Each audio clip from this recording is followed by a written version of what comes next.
Hello everyone, welcome to another exciting episode of Dayspring Discussions. I'm your host, Sean McGahee, and this is a show where we talk about movies, TV, sci-fi, fantasy, comic books. If you geek out about it, we're going to talk about it. You can listen to Dayspring Discussions on iTunes, YouTube, Spotify, Google Podcasts, Patreon, Podomatic, a lot of places, guys. Go over, check me out while you're there. Rate, review, subscribe, dislike, whatever. Then head on over to the Facebook group or Twitter account and join in the discussion. Also, guys, if you're listening on YouTube, as I like to always mention, you're going to see the watermark for Windows Movie Maker. It's because I am too poor to actually pay for the actual program. And since this is mainly an audio podcast, I don't really worry about the pictures, guys. But if you want to get rid of that watermark, head on over to Anchor or Patreon.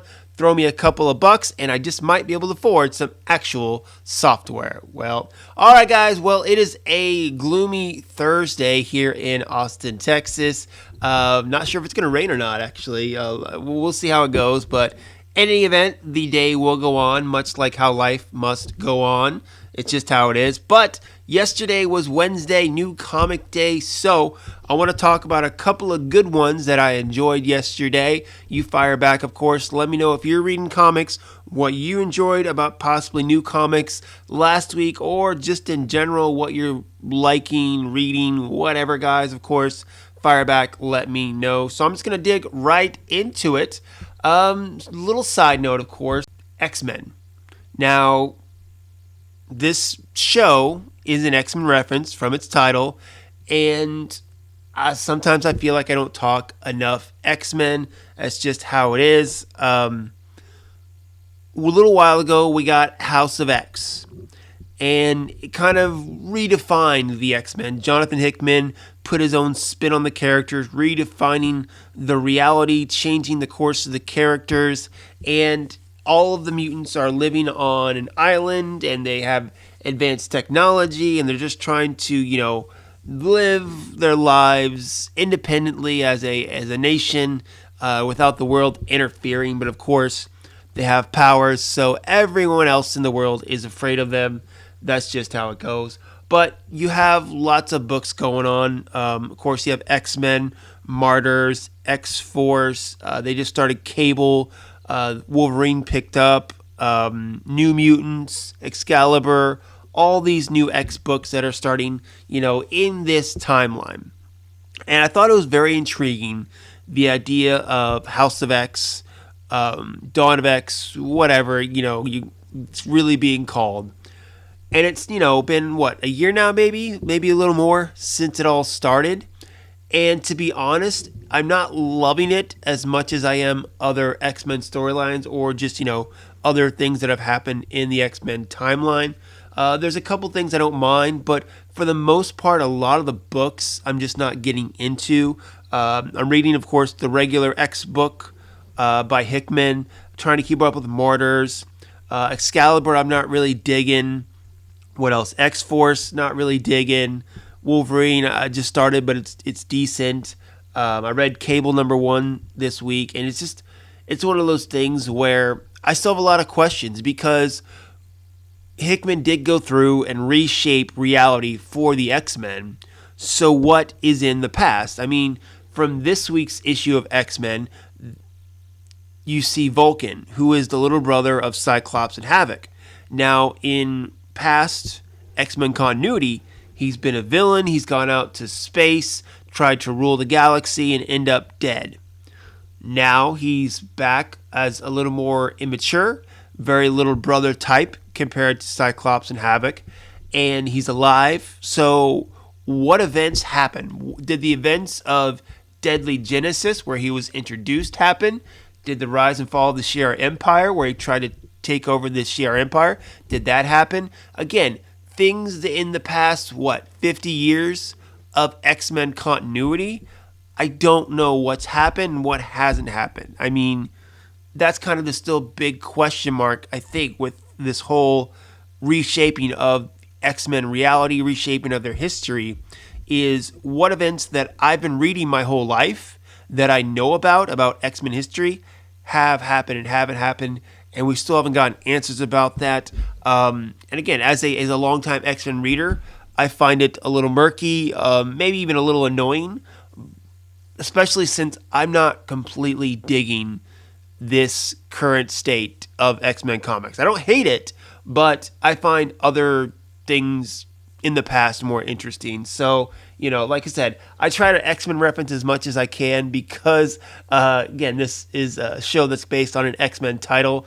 But there's not a lot as far as X-Men to get excited about in my eyes, at least in the comic books right now. Probably the most exciting thing as far as X-Men coming up is going to be the New Mutants movie that finally comes out next month. Fingers crossed. We'll see how this whole virus thing goes. But, yeah. So there's that, guys. If you like X-Men, if you like the House of X, fire back. Let me know what you think and convince me why I'm wrong and why you might be enjoying it. Okay, so moving on to other comics this week that I enjoyed. I'm going to get to my big one just right off the bat. Darth Vader #2, written by Greg Pak. Hold on, I got to double check. Yes, Greg Pak is the writer on this one. So Marvel has taken their Star Wars line and revamped it as well.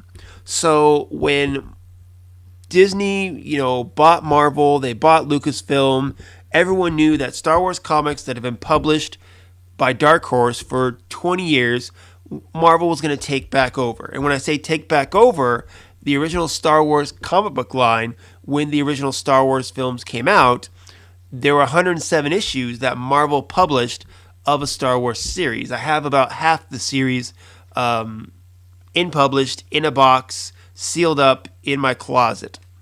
So Marvel, of course, got the rights back, and they started over with Star Wars, mainly focusing on the time frame between A New Hope and Empire Strikes Back. You got a lot of stuff in between then with the main Star Wars book, and then you also had Darth Vader, Dr. Aphra, and then of course there were various other books that took place throughout. This is the third Darth Vader comic that we've got. The first one, like I said, took place between A New Hope and Empire. There's another one, which is my favorite one, probably my favorite comic written by now, by the Marvel run, which was Darth Vader by Charles Soule, taking place immediately after Revenge of the Sith, about how Vader gets his red lightsaber, starts to train the Inquisitors, gets his castle on Mustafar, a bunch of really cool stuff in Vader myth. That was really cool, so I highly recommend that one. But again, starting with the new year, Marvel has gone, and now they are taking events between the events of Empire Strikes Back and Return of the Jedi, which I think is great. The main Star Wars book being written by Charles Soule, who I think is my favorite Star Wars writer right now. Again, doing a great job with it, kind of dealing with a lot of what the trauma the characters of Luke and Leia, what they went through in Empire Strikes Back and the aftermath of, the revelations and personal things they're going through. I think he's doing a good job with that. And then you have this Darth Vader book where, again, Vader is dealing with events that happened in The Empire Strikes Back, mainly trying to hunt down those who tried to hide his son from him, tried to hide what happened to Padme from him. So he's going through and trying to learn a bunch of stuff. And at the end of the first book, he runs into who he thinks is Padme, a woman who looks a lot like Padme, but of course, he knows that Padme died many years before that. So what this book is so great is that you come to find out it's not Padme. It's a character known as Sabe. So what I love is, as a guy who reads the books and the comics, or most of it at least, Sabe is a character that was in E.K. Johnson's book, The Queen's Shadow. And it's a book that took place between The Phantom Menace and Episode 2, Attack of the Clones, about how Padme's end of being the queen and how she became a senator. And she talks about her handmaidens and how they're more than just, people that hang out with her and dress her. And one of them, her friend Sabe, is pretty much like her spy and does a lot of stuff for her. And you come to find out that, yes, she was one of her decoys that she had that had survived. and she herself is hunting down what happened to Padme. Now, after I read this, I went back and I listened to the audiobook, the epilogue of Queen's Shadow. And I remember the epilogue of it is about post Padme's funeral, and Sabe, again, just baffled by what was happening, about Padme's mysterious death, the Empire, all that stuff going on. And she's about to leave Naboo, travel to Coruscant, and try to figure out what happened to Padme. And before she does that, at the very end of the book, she gets a call from Bail Organa. And then the book ends. We don't know what Bail says to her. And at the end of that, I remember listening to the audiobook originally, and I'm like, I really want to know what happens. Like, Sabe, I like this character. I want to see more of her. I want to see her figure out what happened to her friend Padme.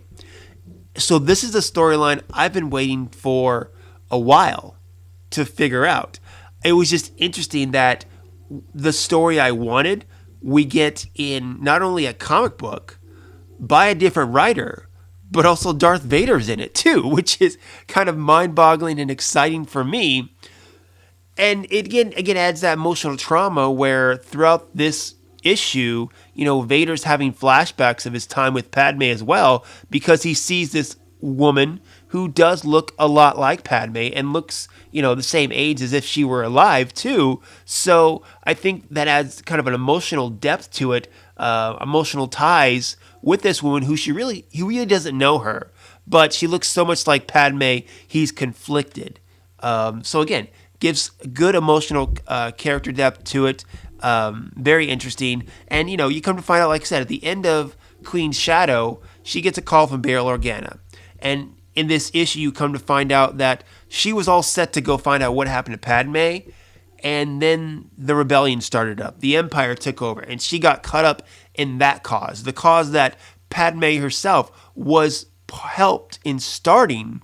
So she took that as well. So for all we know, originally I thought at the end of Queen's Shadow, Bail was going to tell her what happened to Padme, because he knows pretty much most of the details about what happened to her. But instead, now I'm thinking he called her to be like, hey, you're Padme's trusted friend. You have skills. We could use your help with this rebellion.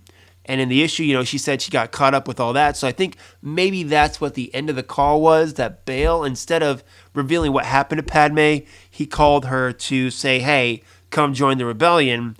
Now we're picking up on it. Now she's going to try to figure out what happened alongside Darth Vader. And again, it's just interesting that it ties back to a book that, again, it was a book that I enjoyed, one that I wanted to see a sequel to. We're getting another Queen's Peril, I think, is the book that is tied to Queen's Shadow that Johnson is writing, but it's before Phantom Menace. It's about how Padme, I think it's how she first started off being queen and what she had to deal with. So this is really the true sequel to Queen's Shadow, where Queen's Peril will be the prequel to it. But in any event, I'm enjoying it, of course.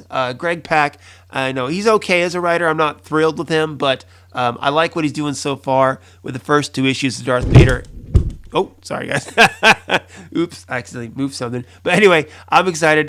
Darth Vader's interesting. So if you're a Star Wars fan, pick it up, because, Star Wars comics and books, in my eyes, are doing a little bit better job than what the movies are, as far as, making it a universe, a shared big universe where everything connects.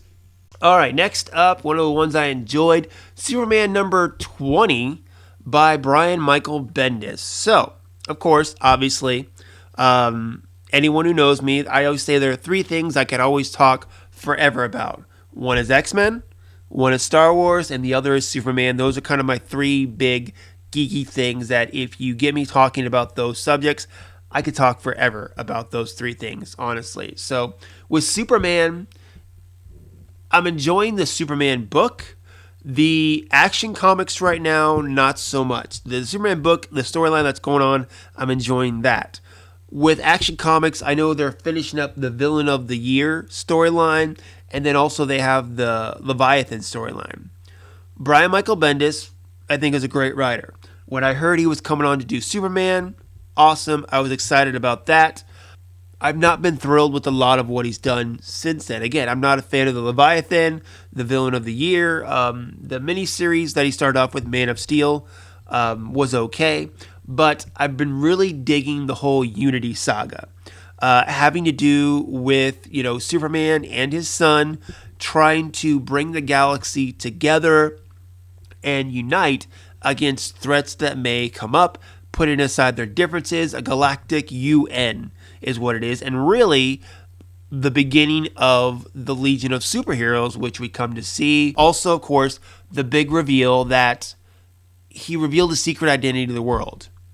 And now the repercussions of that, because this is when the last couple of books, he's been out in the universe dealing with the whole galactic treaty that Mongul has showed up and tried to mess up. And that's kind of what he's dealing with, is what it is. But meanwhile, back on Earth, his wife, Lois Lane, is getting bombarded with people from the press and the government talking about, what happens now. I mean, they're asking questions about Clark Kent and his life and all these other things. And that's, Bendis came in and doing so really shook up the status quo of Superman.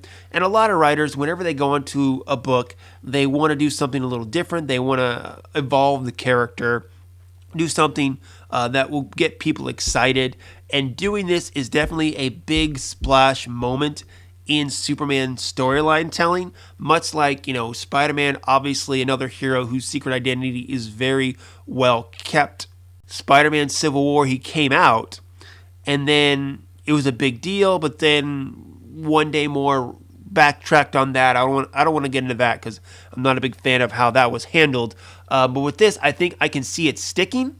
But also, people always make fun that, Superman's secret identity is a joke because all he does is put on a pair of glasses. But it's more than that, of course. I mean, if you go back, I think it's Blackest Night #1 years ago, Green Lantern was talking about how it's not just glasses. He puts his hair over his eyes, he slouches, he never looks anybody in the eye, he wears clothes 2 sizes too big for him. So it's more than just a pair of glasses where he can hide his identity.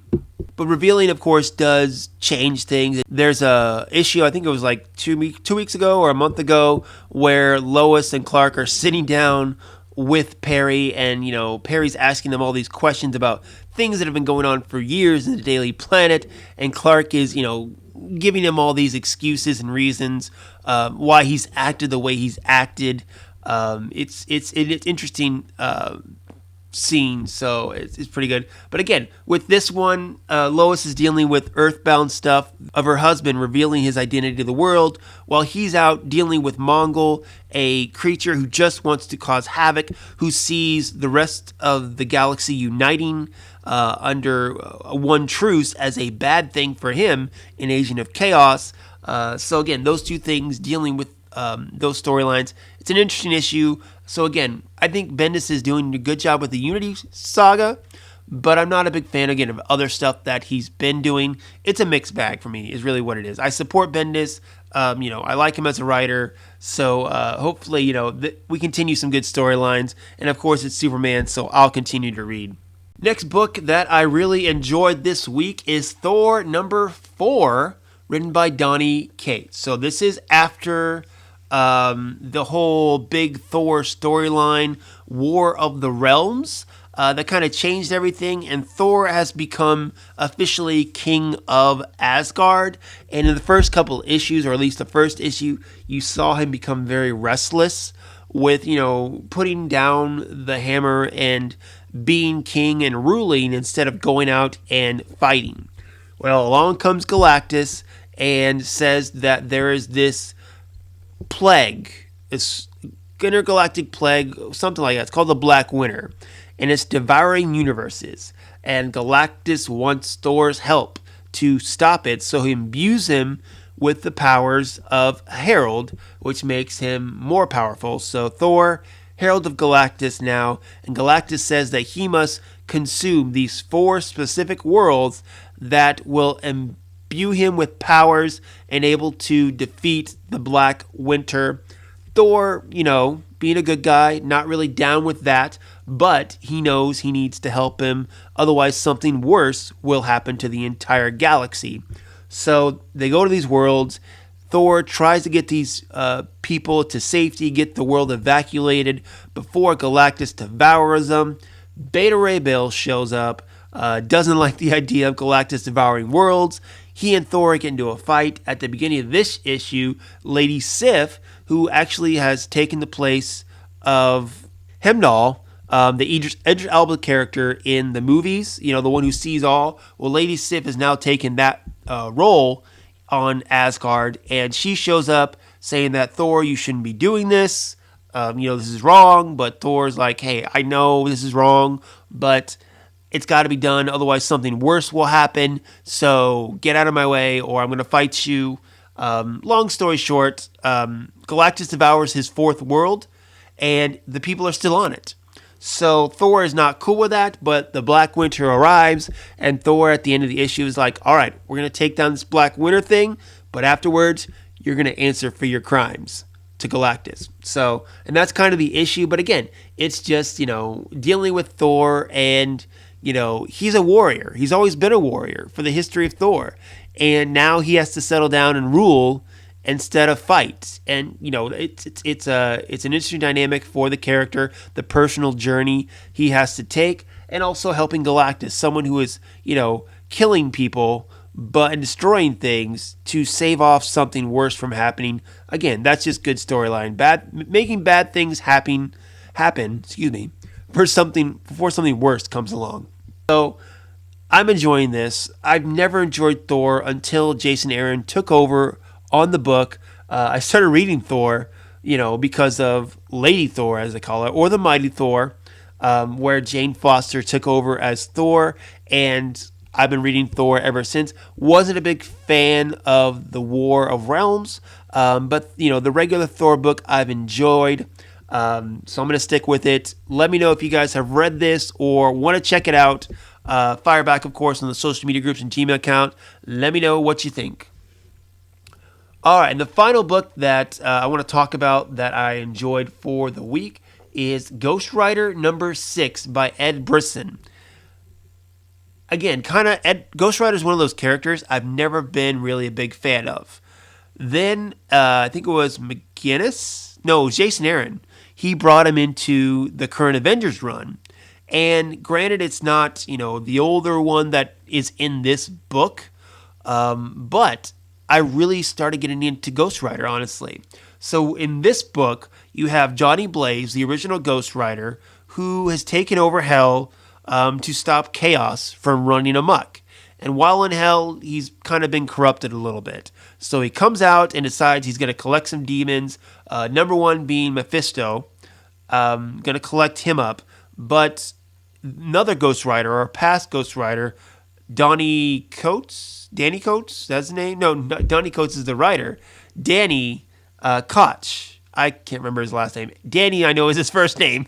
But anyway, he's trying to stop him. Ends up, he gets the powers of the spirit of corruption, hooks up with Punisher and Wolverine, and, they're trying to figure out what's going on with all this here. Meanwhile, Johnny Blaze has got Mephisto, and he's about ready to take him back to Hell when Doctor Strange shows up. And he's like, nope, you can't take this guy. He needs to stay here. He's a bad guy. So this is Ghost Rider, a.k.a. Johnny Blaze, and Doctor Strange fighting.